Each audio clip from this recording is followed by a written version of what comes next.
तस्यांतरायो मैवा भूसंन्यस्ताखिलकर्मणा सवा आज्ञातनाद्राजन् परथा पंचमेहनि कलेवरं यास्यति स्वं तच्च भस्मी भविष्यति दह्यमानेऽग्निभिर्देहे पत्युपत्नी सहूतये बहिष्ठिता पतिं साधि तमग्निमनुवीक्ष्यति विदुरस्तु तदाश्चर्यं निशाम्या कुरुनन्दना हर्षशोकायुतस्तस्मात् घण्टातीर्थानि सेवकाः इत्युक्ताथा बृहत्स्वर्गा राजा हरिणा बन्धुरूपिणा येन मे पूरितं तेजो धीरे निष्पापनं महत् यस्य क्षणवियोगेन लोको ह्यः प्रियदर्शन उक्तेन रहितो ह्येषां मृतकः पुच्यते यथा यत्संशयादुपद्गृहमुपागतरज्ञान् स्वयंवरामुखे स्मरदुर्मदा स्नानं समर्पयामि। ॐ जटाटवीगलज्जलप्रवाहपावकस्थले गलेवलम्ब्यलम्बिताम्बुजङ्गपङ्गमालिकां डमड्डमड्डमड्डमन्निनादवड्डमरवयं चकार चण्डताण्डवं तनन्दो गोविन्दो गोविदां पतिः मरीचिर्दमनो हंसः सुपर्णो भुजगोत्तमः एकाधिक ब्रह्माधिक सनकाधिक गरुड़ चक्र त्रिशूल धरता जग हरता जग हरता जग हमें दुख हरता जग पालन करता ओम हर हर हर महादेव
स्वस्तिनो बृहस्पतिर्दधातु बृहदस्वामारुतः वृष्णिमातरः शुभं जामानो विदधे भुजन्मयः अग्निर्जुह्वानवः सूरतक्षसो विश्वेनो देवा नवसानमन्यः भद्रं कालेभिः शृणुयाम देवा भद्रं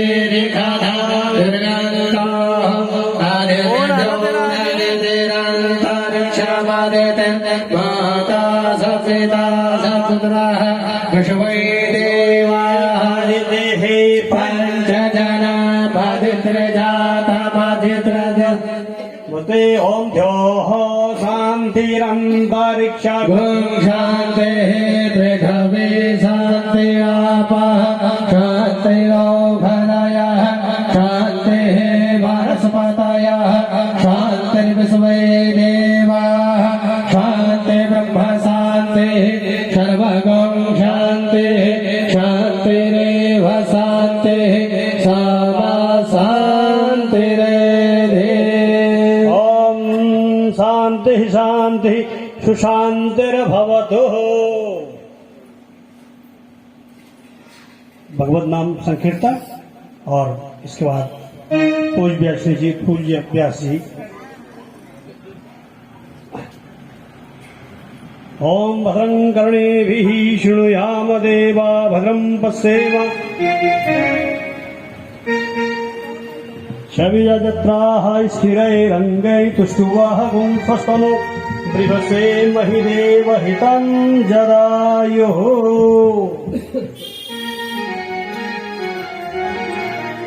सभी लोग अपना अपना स्थान ले लें और श्रीमद् भागवत कथा के आज इस तीसरे दिवस पर आप सभी की मंगल कामनाओं, पितरों के उद्धार और जनहित सुखाय जनहित व अभ्युदय के लिए आज की कथा का शुभारंभ पूज्य आचार्य डॉक्टर कैलाश भेड़िया जी के द्वारा, जो हमारे उत्तराखंड ही नहीं अभी तो भारत के कोने कोने जितने तीर्थ हैं उन पर अपने प्रवचनों के द्वारा ज्ञान की गंगा का उद्गाहन कर चुके हैं।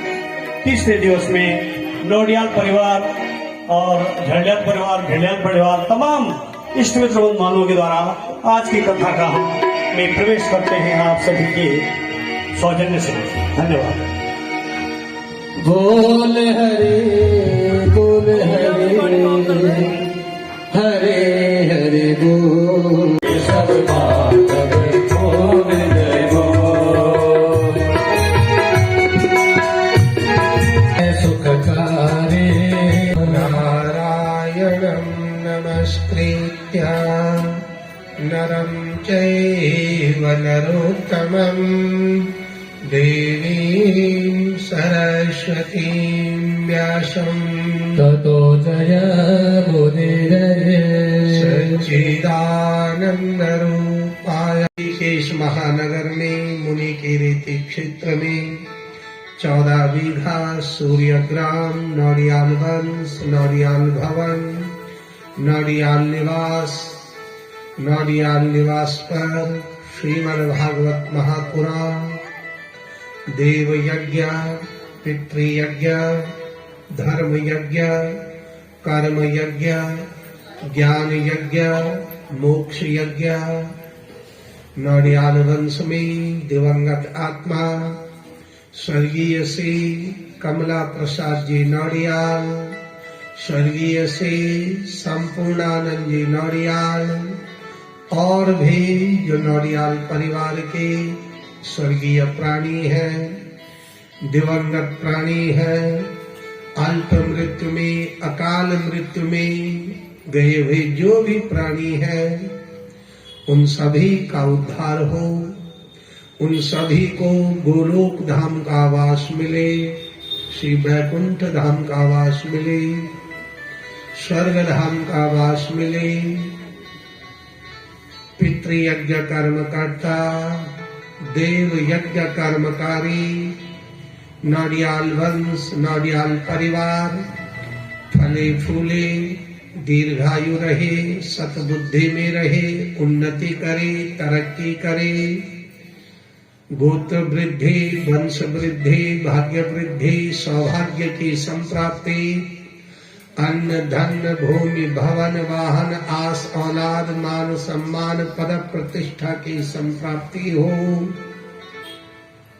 ये वंश वृक्ष, ये वंश वेला राजी खुशी रहे, सुरक्षित रहे और इसी प्रकार अपने इष्ट देवी देवताओं का नाम लेते रहे, अपने पितरों का तर्पण करते रहे, पितरों को पानी देने वाले इस कुल खानदान में, इस परिवार में समय के अनुसार जन्म लेते रहे।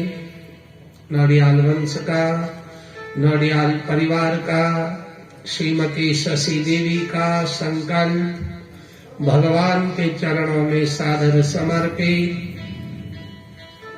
श्रीमती शशि देवी का संकल्प, नौडियाल परिवार का संकल्प सत्य हो, स्वीकार हो, साकार हो, ऐसी भगवान से बारंबार विनती है, प्रार्थना है, अभ्यर्थना है।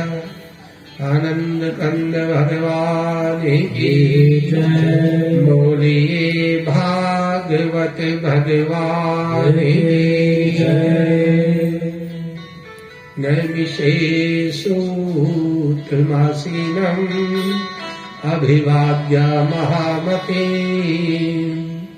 कथामृता रसस्वादा कुशलो शौनको ब्रवीहि। कथामृता रसस्वादा कुशलो शौनको ब्रवीहि। नैमिषारण्य में शौनक आदि 88,000 ऋषि मुनि तीर्थ यात्रा पर आए हुए हैं। तीर्थवास हो रहा है, कल्पवास हो रहा है और इसी पुनीत अवसर पर 88,000 ऋषि मुनि सद्गुरुदेव श्री सूत जी महाराज के मुखारविंद से श्रीमद् भागवत की दिव्य कथा का श्रवण करते हैं। 28वें द्वापर युग की समाप्ति पर हस्तिनापुर नरेश चक्रवर्ती सम्राट महाराजा परीक्षित गढ़गंगा के किनारे, तुंगभद्रा के किनारे बरगद वृक्ष की छांव में विराजमान संत शिरोमणि श्री सुखदेव मुनि महाराज के मुखारविंद से श्रीमद् भागवत का परम पवित्र ज्ञान प्राप्त करते हैं।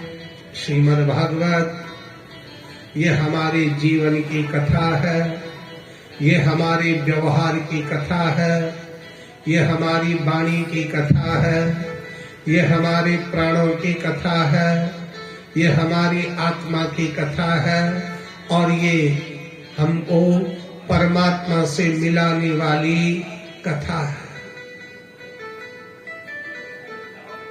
राजा परीक्षित जिनका जीवन सापित हो गया था, इति लंघित मर्यादाम तक्षका सप्तमे हनि। राजा परीक्षित का जीवन धर्ममय जीवन था। कहा वर्णन आया कि न राज्यम न च राज्यास्ते न दंड्यो न च दांडिका धर्मेणैव प्रजा सर्वा रक्षन्ति स्म परस्परम्। न राज्यम न च राज्यास्ति। परीक्षित का जो शासन था, न राज्यम न च राज्यास्ति, माने न राज्य न राजा, अर्थात चक्रवर्ती सम्राट। और राजा परीक्षित ने बिना युद्ध किए हुए पूरी दुनिया को अपने अधिकार में कर लिया था। पूरे जम्बू द्वीप में राजा परीक्षित का शासन था। उस जमाने में दुनिया में जो छोटे छोटे रजवाड़े थे, उन्होंने राजा परीक्षित को अपना सम्राट स्वीकार कर लिया था। अपना मुकुट राजा के चरणों में रख लिया था कि महाराज आप हमारे चक्रवर्ती सम्राट हैं, आप हमारे तन की, मन की, धन की रक्षा करेंगे। और परीक्षित ने ऐसा नहीं कि उनके राज्य को, उनकी संपत्ति को हड़प लिया, कहा तुम अपनी अपनी राजगद्दी संभालो और जब भी कोई संकट आए मुझे बुलाना। ये परीक्षित का शासन था। न दंड्यो न च दांडिका, न कोई दंड देने वाला न दंड पाने वाला। धर्मेणैव प्रजा सर्वा, सारी प्रजा धर्म के अनुसार अपना जीवन व्यतीत करती थी। धर्मेणैव प्रजा सर्वा रक्षन्ति स्म परस्परम्, आपस में धर्म का व्यवहार होता था। और उसके बाद भी राजा परीक्षित शापित हो गए थे।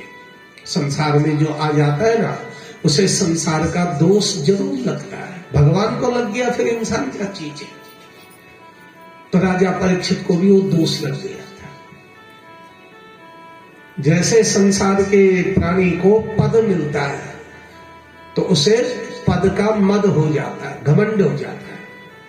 आपको हमको सबको है ये बीमारी, किसी को ज्यादा है किसी को कम है, लेकिन है पद का मद। परीक्षित के साथ भी यही हुआ था। कल चर्चा हुई थी कि राजा परीक्षित कौन थे, उनके वंश का वर्णन आपने सुना था। और उसी क्रम में भगवान के 24 अवतारों का वर्णन चल रहा था। स एवा प्रथमं देवा कौमारं सर्गमास्थितम् चचारा दुश्शरं ब्रह्मा ब्रह्मचर्यामखण्डितम् द्वितीयं तु भवायास्या रसातलागतां महीं उद्धरिष्यन्नुपादत्ता यज्ञेशा शोकरं वपुः तृतीयं ऋषिसर्गं च नारदत्तमुपेवा तन्त्रं सात्तमाचष्ट सर्गादिष्टविशिष्यम् तुर्ये धर्मकला सर्गे नर नारायण वृषे भूत्वात्मो समोपेता मकरो दुश्शरं तपाः श्री नर नारायण भगवान की जय। भगवान का पहला अवतार सनक सनंदन सनातन सनत कुमार, दूसरा बराह अवतार, तीसरा नारद मुनि के रूप में, और चौथा नर और नारायण के रूप, जिनकी कथा आपने कल सुनी थी, जिन्होंने उर्वशी नाम के अप्सरा को जन्म दिया था, जिनके घुटनों के मैल से उर्वशा जैसी दिव्य नारी उत्पन्न हो गई थी। उर्वशा जायते यस्मात् उर्वशी सा विधि। और उसके बाद भगवान का 5वां अवतार हुआ। पंचमो कपिलो नामा सिद्धेशा काल विप्लुतम प्रोवाच सुरये सांख्ये तप्त ग्रामा विनिर्णयम्। भगवान का 5वां अवतार कपिल मुनि के रूप में। भगवद गीता में भगवान श्री कृष्ण ने अर्जुन को समझाया था कि जितने भी सिद्ध पुरुष हैं उनमें मैं कपिल मुनि हूं। सिद्धानाम कपिलो मुनि, सिद्धानाम कपिलो मुनि, जितने भी सिद्ध पुरुष हैं उनमें मैं कपिल मुनि। ये भगवान का 5वां अवतार हुआ। इन्होंने सांख्य योग का ज्ञान दिया। सांख्य योग एक बहुत बड़ा शास्त्र है, एक बहुत बड़ा साइंस है सांख्य योग।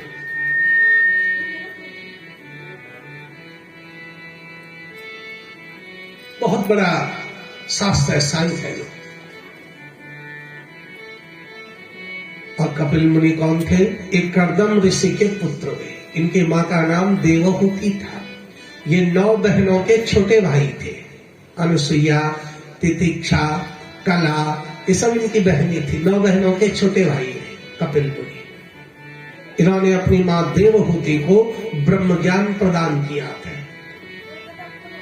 चतुर्विंशति संख्यानां गुणै मातुरकिन्द्रिये मद्भयात्वातिवातोऽयं मद्भयात् बहति नलाः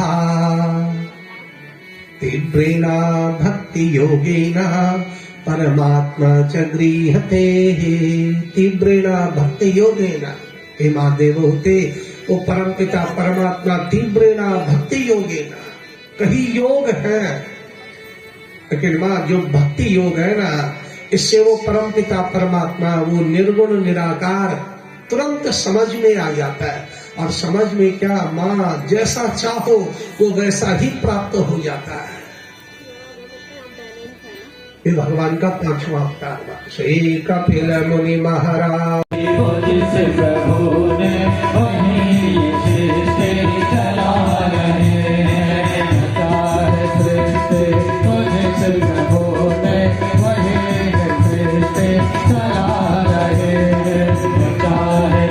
से मुझसे कहो नहीं वहीं से चला रहे वहीं से चला रहे वहीं से चला रहे।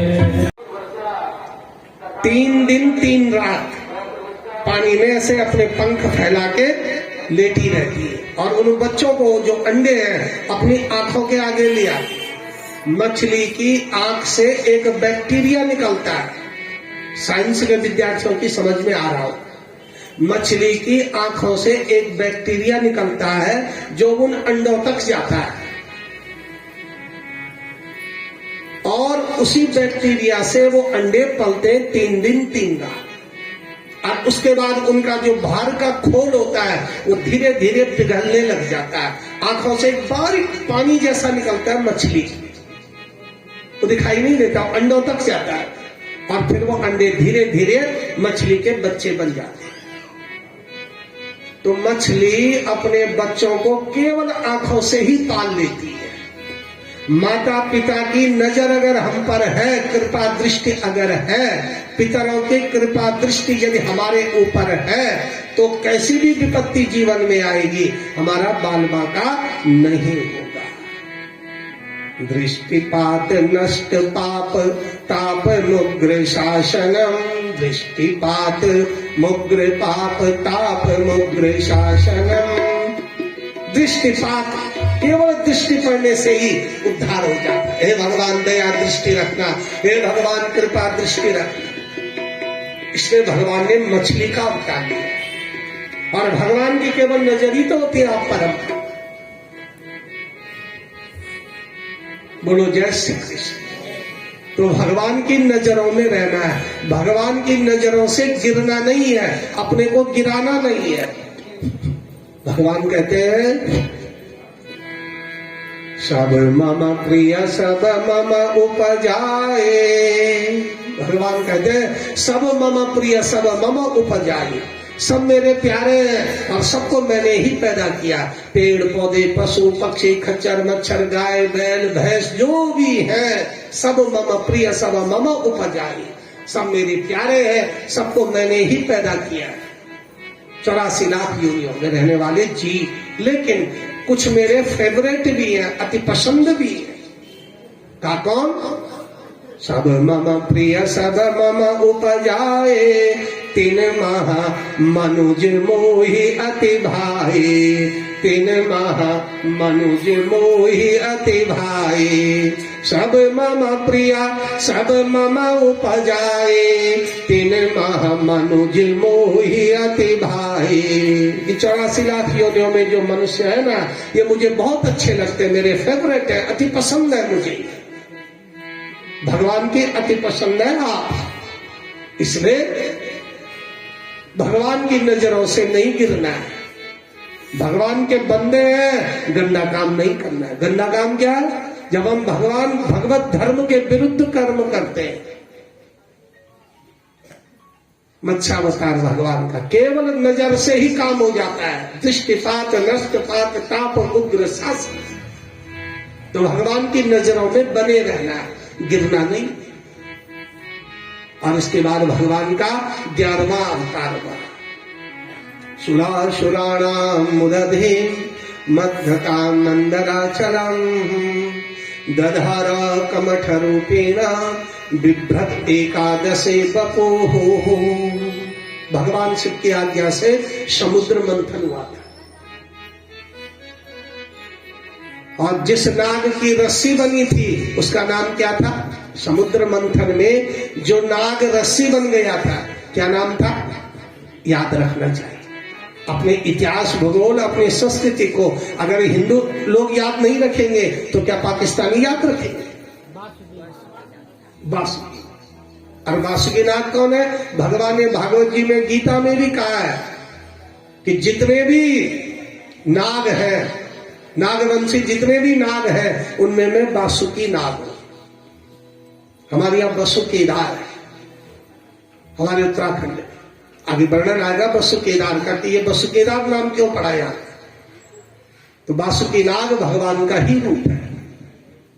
बासुकी नाग रस्सी बन गया था और एक पर्वत है जो मथानी बना था, क्या नाम था उस पर्वत का, याद करो, हाँ मंदराचल पर्वत, मंदराचल, ये मथानी बन गया था। एक तरफ देव थे, एक तरफ दानव थे। नागराज के मुख की तरफ दानव थे और पूंछ की तरफ देवता थे।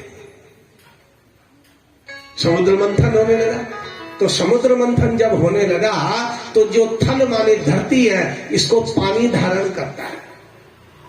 इसे मिट्टी खोदो पानी निकल जाता है। धरती को जल धारण करता है, जल को शेषनाग धारण करते हैं। शेषनाग माने सांप नहीं, शेषनाग एक मैग्नेटिक पावर का नाम है। शेषनाग एक अदृश्य ऊर्जा है जो पानी को फैलने से रोक देती है। और ये मैग्नेटिक पावर भगवान शिव की जटा में, तभी तो गंगा जी को रोक दिया था। ये जो सिर का बाल होता है ना, कभी आप देखना बाल सूखे हुए हो और उसको जोर जोर से चिंगारी दिखाई देगी आपको, ये मैग्नेटिक पावर है बालों की। ये पानी को फैलने से रोक देता। अगर बाल बीच में लग गया तो पानी आगे नहीं बढ़ पाता है। शेषनाग एक ऐसी ऊर्जा है जो पानी को फैलने से रोक देती है। थल को जल धारण करे, जल को धारण शेषनाग। और जब समुद्र मंथन हुआ तो थल डोला, जल डोला, शेषनाग मैग्नेटिक पावर वो भी डोलने लगी। अब कैसे धारण करेंगे, तो भगवान ने वहां पर एक दिव्य रूप धारण किया। दधारा कमठ रूपेणा, भगवान कछुआ बन गए थे। कच्छपावतार भगवान की जय। कछुआ, कछुए की हड्डी बड़ी मजबूत होती है, कछुए की खाल बड़ी मजबूत होती है। पहली बार भगवान ने ये रूप रंग धारण किया था। शेषनाग जी को अपने ऊपर ले लिया। उसके बाद समुद्र मंथन संपन्न हुआ था। और जब समुद्र मंथन संपन्न हो गया तो भगवान जो कछुआ बने थे वो कहाँ गए, इसी उत्तराखंड में आए। और गढ़वाल की बाईं तरफ भगवान ने अपना आसन लगाया। आज भी उसे कूर्म पीठ कहते हैं, जिसे कुमायूं कहते हैं हम लोग। ये कूर्मांचल है, ये भगवान की कूर्म पीठ है। इस समुद्र मंथन से आई है अस्तित्व में कूर्म पीठ। तो कुमाऊं में अगर आप लोग गए होंगे तो वहां बड़े बड़े सुंदर सुंदर स्थान है भगवान के। बोलो जय श्री कृष्ण, जय श्री कृष्ण। समुद्र मंथन बैठ जाओ तो सारे दानव कहलाए। अमृत नहीं चाहिए हमें, तो ये सुंदर ही चाहिए। और ये विचार नहीं किया हम इतने सारे हैं, ये तो अकेली नारी है, इतने सारों की शादी कैसे हो जाएगी। बुद्धि खराब हो गई थी। दानव माने जिसकी बुद्धि खराब हो गई। जो देव बुद्धि के थे वो दाईं तरफ बैठे, उनको अमृत मिला और उनको जहर मिला। बोलो जय श्री कृष्ण। ये भगवान का 13वां अवतार हुआ, मोहिनी अवतार। पहली बार भगवान नारी के रूप में प्रकट हुए थे। और इसी मोहिनी अवतार से श्री हनुमान जी के जन्म की भूमिका बनी थी। अगर भगवान विष्णु ये मोहिनी रूप धारण नहीं करते तो हनुमान जी ने भी उत्पन्न नहीं होना था। शंकर सुवन केसरी नंदन, तेज प्रताप महाजगवंदन। शंकर सुवन केसरी नंदन, यहीं से हनुमान जी की उत्पत्ति की भूमिका बनी भगवान के 13वें अवतार से। चतुर्दशम नारसिंहम बिभ्रतेन्द्र मूर्जितम। भगवान का 14वां अवतार नारसिंह अवतार हुआ, प्रहलाद जी को बचाने के लिए, दानव कुल का उद्धार करने के लिए। वैशाख का महीना था, शुक्ल पक्ष चतुर्दशी तिथि मंगलवार, और दोपहर के 3 बजे का समय था जब भगवान लोहे का खंभा फाड़ करके प्रकट हो गए थे। नारसिंह भगवान और हिरण्यकशिपु का श्रृंगार हुआ था। ये भगवान का 14वां अवतार था। इसके बाद प्रहलाद जी राजा बने और प्रहलाद जी जब राजा बने तो प्रहलाद जी का विवाह हुआ प्रजापति विश्वरूप की बेटी धमनी देवी से। ये प्रहलाद जी की धर्मपत्नी थी। इसी के पुत्र वे महाराजा विरोचन, जो प्रहलाद जी के बाद राजगद्दी पर बैठे थे। ये दानव वंश का। और राजा विरोचन के पुत्र वे राजा बलि। राजा बलि का इलाका कौन सा था? उत्तर प्रदेश में, जो आज बलिया जिला है, बनारस के पास है बलिया। ये थी राजा बलि की कर्मस्थली। तो राजा बलि बड़े ज्ञानी थे, प्रहलाद जी के नाती हैं, तो वंश और अंश।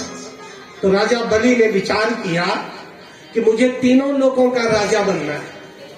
और राजा बलि ने कहा यदि मैं युद्ध करूंगा तो दादाजी का नाम खराब हो जाएगा, कुल खानदान का नाम खराब नहीं होना चाहिए। हमारे दादा परदादा ने जो यश कीर्ति कमाई है उसमें गिरावट नहीं आनी चाहिए। तो राजा बलि ने एक तरीका निकाला, इतने सत्कर्म करता हूं कि सत्कर्म करने से भगवान प्रसन्न होंगे और भगवान से मैं तीनों लोगों का राज्य मांग लूंगा। और किया राजा बलि ने। भगवान प्रकट हुए, उन्होंने कहा मुझे तीनों लोगों का राज्य दे दो। भगवान ने दे दिया। राजा बलि पाताल लोक के भी राजा है, धरती के भी है, और स्वर्ग की राजगद्दी भी मिली। बहुत समय तक राजा बलि ने शासन किया। और ब्रह्मा जी ने राजा बलि को समझाया कि बेटा तुम्हें राजगद्दी मिल चुकी है, इतने समय से तू तीनों लोगों का राजा है, अब वापस लौटा, जो जिसका हिस्सा है उसे वापस दे दो। नारद जी को भेजा, अनेक अनेक संत महात्माओं को भेजा, लेकिन राजा बलि कुछ न कुछ बहाना बनाते। अब राजा बलि के पास जब बार बार भगवान के दूत आते गए कि देवताओं का राज्य उनको दे, मनुष्यों का उनको दे, तो पाताल लोक में जा, राजा बलि नहीं माने। तो राजा बलि ने एक नया रास्ता निकाला। राजा बलि ने एक दान यज्ञ रचाया कि अपनी भूमि दान करूंगा। और भूमि दान महादान होता है। भूमि दानम महादानम सर्वदानम तथा परम। और राजा बलि ने कहा जो भी मेरे पास याचक बन के आएगा उसे खाली हाथ नहीं लौटाऊंगा। बड़े बड़े ऋषि मुनि ज्ञानी ध्यानी संत महात्मा राजा महाराजा राजा बलि के पास भिक्षा के लिए चले गए। और राजा बलि ने दोनों हाथों से अपनी प्रॉपर्टी, अपनी जो भूमि थी वो लुटा दी, दान कर दी। राजा बलि चाहते थे कि जब ये दान यज्ञ होगा भगवान प्रकट होंगे और उनसे एक बार फिर मैं कहूंगा कि मुझे तीनों लोगों का राज्य दोबारा दे दो। और भक्त जब लोभी हो जाता है ना, भगवान के प्रेम करने वाले जब लोभी लालची हो जाते हैं, और भगवान के वंश के अंश में होने वाले जब लोभी लालची हो जाते हैं। ये राजा बलि कौन है? प्रहलाद जी का नाती। प्रहलाद जी भगवान के परम प्रिय है और उनका नाती लोभी लालची हो गया है। तो भगवान ने कहा कोई बात नहीं, इसको सही रास्ते पे लाते। तो राजा बलि के उस यज्ञ में, वो जो भूदान यज्ञ हो रहा था, तो उस यज्ञ में जेठ के महीने की भयंकर गर्मी में एक अद्भुत भिखारी आ गया। छोटा सा बच्चा है, एक लंगोटी कमर में बंधी हुई है, कमंडल हाथ में, नंगे पैर चल रहा है और अलख जगा रहा है, भिक्षाम दे भिक्षाम दे। तेरा होगा बड़ा एहसान कि जग जग तेरी रहेगी सान। भगत भर दे झोले, भगत भर दे झोले। तेरा द्वार खड़ा भगवान, भगत भर दे झोले, भगत भर दे झोले। तेरा होगा बड़ा एहसान, जिंदगी अधूरा है ये साथ। भगत भर दे झोले, भगत भर दे झोले, भगत भर दे झोले, भगत भर दे झोले।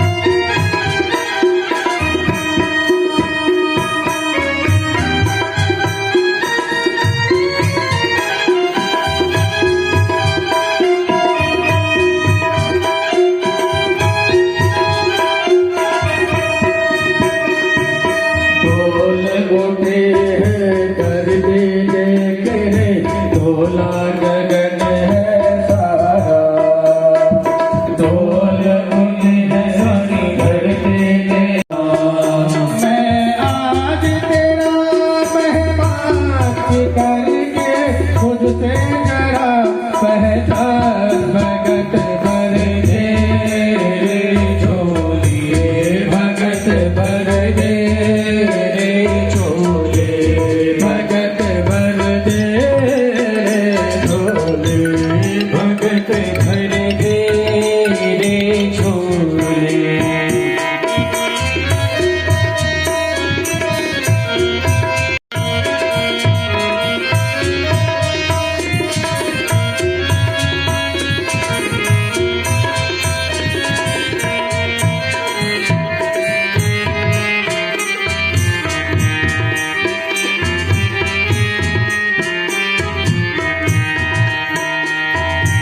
आज लुटा दर सर्वस्व अपना मान ले कहना मेरा आज लुटा दर सर्वस्व अपना मान ले कहना मेरा आज लुटा दर सर्वस्व अपना मान ले कहना मेरा आज लौटा दे सर्वस्व अपना मान ले कहना मेरा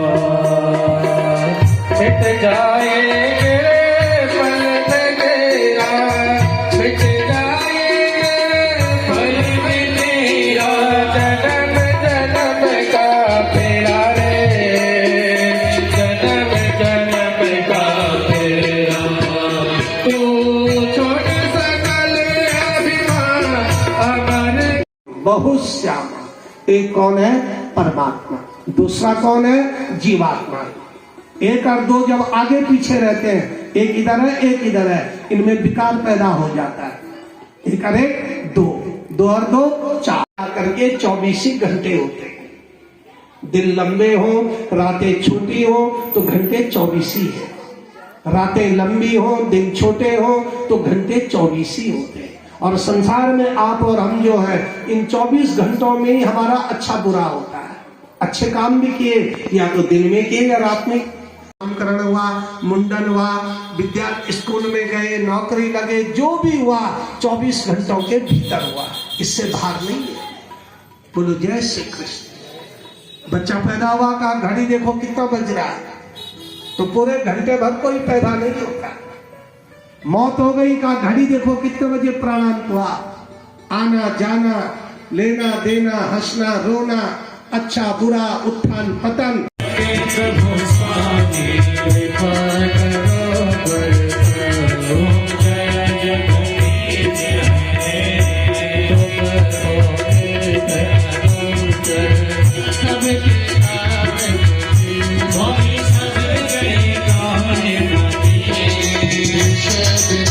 हो सबके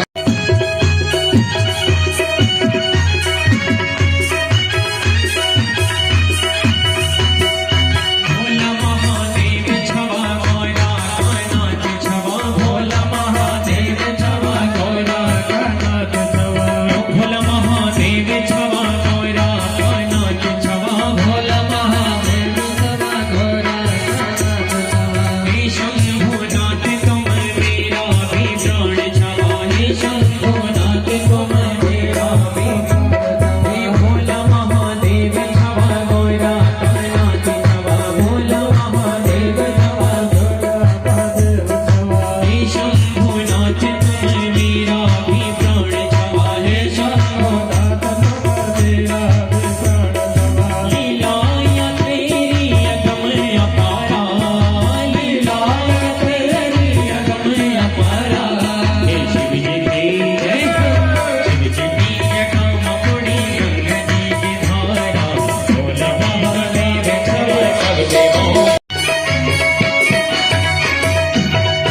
जगन्नाथ